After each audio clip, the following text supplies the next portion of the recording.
ఒక్క నిమిషం చెప్పండి. నా ఇట్లా నేను ఖమ్మం నుంచి ఇంటర్వ్యూ కోసం వచ్చినన్నా. ఓకే అయితే సెలెక్ట్ అయినా. ఫ్రైడే రోజు రావన్నారన్న. ఓకే నేను మెట్రోలో వస్తుంటే నా పర్సు ఎక్కడో పడిపోయిందన్న. ఏమన్నా ఛార్జీకి అలా మిస్ చేసుకున్నా బ్రదర్.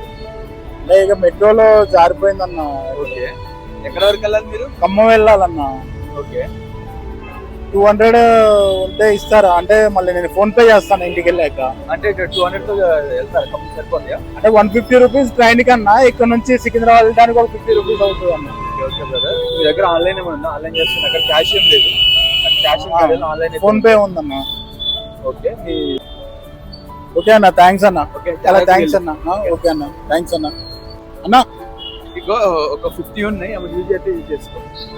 పర్లేదులే అన్న. ఉంచు దారి ఖచ్చితంగా ఉంటాయి, ఇబ్బంది లేదు. ఓకేనా? ఓకేనా? ఓకే థ్యాంక్స్ అన్న. నా కాడ అమౌంట్ ఉన్నాయన్న. అంటే నేను యూట్యూబ్ లో వీడియో చేస్తాను అనమాట. మరి అట్లాంటప్పుడు ఎందుకు అడిగారు అన్న? అదే అన్న, నేను యూట్యూబ్ లో వీడియో చేస్తా. అంటే ఇట్లా ఆపదలో ఉన్న వాళ్ళకి హెల్ప్ చేస్తారా లేదా అని చెప్పేసి. ఇంకా లేవేమో అనుకుని మేము అనుకున్నాం. లేదన్న, చాలా మంచి వ్యక్తి అన్న. మీరు ఇంట్లోనే హెల్ప్ చేశారన్న. ఓకే మీ నంబర్ నేను 200 ఫోన్. ఓకే ఓకే థ్యాంక్స్ అన్న.